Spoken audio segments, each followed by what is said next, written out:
नमस्कार, मैं AR गौसी आपका पॉलिटी की लेक्चर सीरीज में स्वागत करता हूं। आज हम चर्चा करेंगे शासन के 3 अंग के तहत विधायिका, कार्यपालिका और न्यायपालिका के बारे में, और जानेंगे कि विधायिका के क्या कार्य हैं और कार्यपालिका के क्या कार्य हैं और न्यायपालिका के क्या कार्य हैं।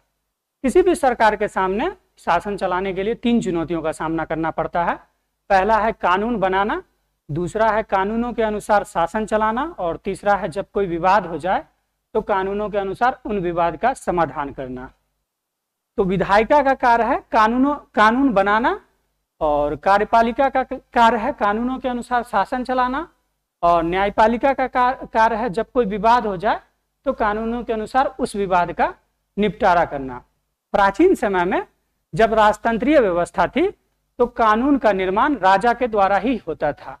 जैसे फ्रांस में एक कहावत थी कि राजा के शब्द ही कानून है, और राजा के सारे कानून पूरी जनता पे मान्य होता था।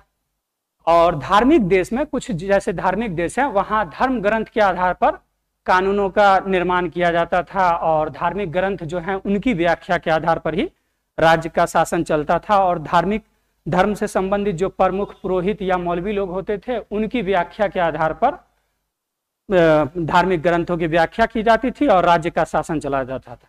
आधुनिक समय में जब लोकतंत्र आया तो कानून के निर्माण की बात हुई, तो कानून का निर्माण में जनता की इच्छा को सर्वोपरि कहा गया कि जनता की इच्छा के अनुसार कानून का निर्माण होना चाहिए, और जनता की इच्छा के अनुसार कानून का निर्माण होना चाहिए। इसीलिए प्रतिनिधि लोकतंत्र की शुरुआत हुई। जब कम जनसंख्या वाले देशों में तो जनता की इच्छा को डायरेक्ट जान लिया जाता है। जैसे यूरोप का एक देश है स्विट्जरलैंड कम जनसंख्या वाले देश हैं, तो वहां जनता की इच्छा को सीधे तौर पर जान लिया जाता है कानून के निर्माण में। जैसे रेफरेंडम है, इनिशिएटिव है, ये करा करके जनता की इच्छा को सीधे तौर पे जान लिया जाता है कानून के निर्माण में। लेकिन ज्यादा जनसंख्या वाले देश में सभी लोगों को शामिल करके कानून बनाना असंभव सी बात है, और सभी लोगों को शामिल किया भी नहीं जा सकता है। तो प्रतिनिधि लोकतंत्र की शुरुआत हुई, जिसके तहत कुछ सांसद या प्रतिनिधि किसी विशेष क्षेत्र से आएंगे चुन करके, और संसद में या विधायिका में कानून बनाएंगे, और यह मान लिया जाएगा कि जो प्रतिनिधि जिस क्षेत्र से चुनकर आए हैं उन जनता की इच्छाओं के अनुसार ही ये प्रतिनिधि जो कानून बनाएंगे वो कानून सभी पे लागू होगा। मतलब उस जनप्रतिनिधि के कानून को ही मान लिया जाएगा कि वो जनता की इच्छा के अनुसार ही कानून बनाया, क्योंकि जनप्रतिनिधि को जनता ने ही चुना है। तो आधुनिक दौर में विधायिका की शुरुआत हुई। विधायिका में 2 सदन आते हैं। केंद्र स्तर पर 2 सदन है, लोकसभा और राज्यसभा। और जो केंद्रीय विधायिका है, जिसे संसद कहते हैं, द्विसदनीय है, जहां कानूनों का निर्माण होता है। लोकसभा में जनप्रतिनिधि सीधे चुन करके आते हैं। टोटल सैंक्शन प्रतिनिधि कितना है? जो संविधान में है, टोटल सैंक्शन प्रतिनिधि है 552 है। टोटल जनप्रतिनिधि 552 है। लेकिन रिप्रेजेंटेशन ऑफ पीपुल एक्ट के तहत, रिप्रेजेंटेशन ऑफ पीपुल एक्ट 1951 के तहत जो यूज्ड है वो 545 है। 545 यूज्ड है, जिसमें से 2 एंग्लो इंडियन के लिए है और 543 डायरेक्ट जनता के द्वारा चुन करके आते हैं, और ये संसद में कानून बनाते हैं। 2 एंग्लो इंडियन के जो सदस्य चुने जाते थे, राष्ट्रपति के द्वारा मनोनीत किए जाते थे, इनको 2020 में समाप्त कर दिया गया। इनको संविधान में संशोधन करके हटा दिया गया। अभी 543 सदस्य हैं जो लोकसभा में चुने जाते हैं और कानूनों का निर्माण करते हैं। अमेरिका में यूएसए में लोकसभा को हाउस ऑफ रिप्रेजेंटेटिव कहा जाता है, और इंग्लैंड में इसे हाउस ऑफ कॉमन कहा जाता है। हाउस ऑफ कॉमन कहा जाता है इंग्लैंड में, जहां वो जनप्रतिनिधि हैं जो वो कानून बनाते हैं। अब आइए राज्यसभा की क्या स्थिति है। राज्यसभा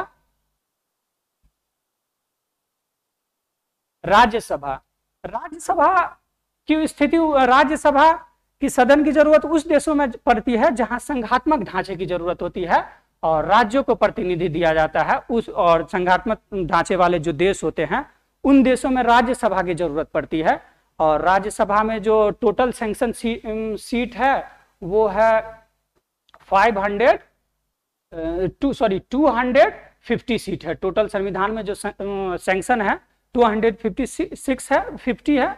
और लेकिन representation of people act, RPA act plus संविधान की चौथी अनुसूची, संविधान में 1 से लेकर के 12 तक अनुसूचियां दी गई है।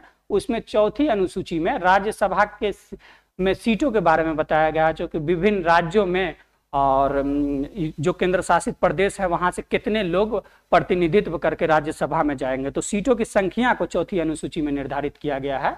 तो उसके तहत चौथी अनुसूची के तहत टोटल जो यूज्ड सीट है वो 245 सीट राज्यसभा में। इसमें से 12 सीट जो है वो राष्ट्रपति द्वारा जो कला के क्षेत्र में, साहित्य के क्षेत्र में, विज्ञान के क्षेत्र में विशिष्ट लोग हैं उनको नॉमिनेट किया जाता है, नामांकित किया जाता है राष्ट्रपति के द्वारा। और 233 सदस्य का चुनाव अप्रत्यक्ष रूप से राज्य की विधानसभाओं के द्वारा किया जाता है। राज्यसभा को अमेरिका में हाउस ऑफ सीनेट कहते हैं, या सीनेट ही कह सकते हैं, हाउस ऑफ सीनेट ही कह सकते हैं। और वहां अमेरिका में जो है सीनेट की जरूरत क्यों है, क्योंकि वहां राज्य जो है 50 राज्य है लगभग में, उन सबको समान प्रतिनिधित्व दिया गया है। एक राज्य है तो 2 सीट दिया गया। इस तरह से 50 राज्य हैं तो 50 राज्य को 2-2 सीट करके 100 सीट दी गई है। लेकिन भारत में 1971 की जनसंख्या के आधार पर 1971 की जनसंख्या के आधार पर राज्यसभा में सीटों का आवंटन किया गया है। जो संविधान की चौथी अनुसूची है उसमें राज्यों को और केंद्र शासित प्रदेशों के जो सीटों निर्धारित की गई हैं वो अलग अलग है राज्यों में। तो अमेरिका में राज्यों को समान प्रतिनिधित्व दिया गया है राज्यसभा में, सीनेट में। और जैसे इंग्लैंड में क्या है, इंग्लैंड, ब्रिटेन में इसे हाउस ऑफ लॉर्ड्स कहते हैं, हाउस ऑफ लॉर्ड्स।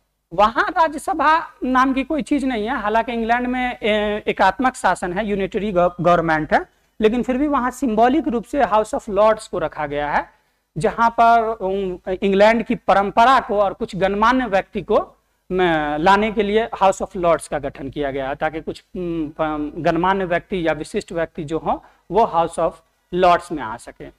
तो राज्यसभा का मैन गठन, भारत में जो है राज्यसभा का मैन गठन इसलिए किया गया है ताकि राज्यों को प्रतिनिधि दिया जा सके। और केंद्र अगर कोई लोकसभा में कोई कानून बनाए तो राज्यसभा उसको में भी उसको बिल, कोई बिल होता है जो केंद्र की शक्ति के अधीन होता है, और राज्यसभा में वो बिल भी पास करवाना होता है। जैसे संविधान संशोधन बिल है, उसको लोकसभा और राज्यसभा दोनों में पास करवाना होता है।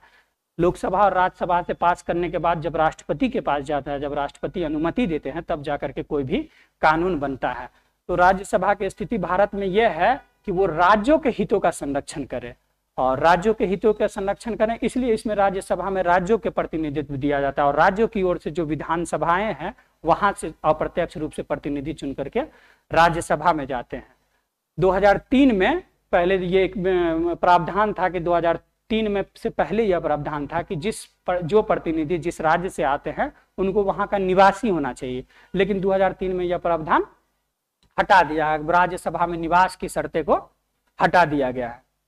अब आइए आते हैं राज्य स्तर पर। राज्य स्तर पर वही काम राज्य की विधायिकाएं करती हैं या विधानमंडल करता है।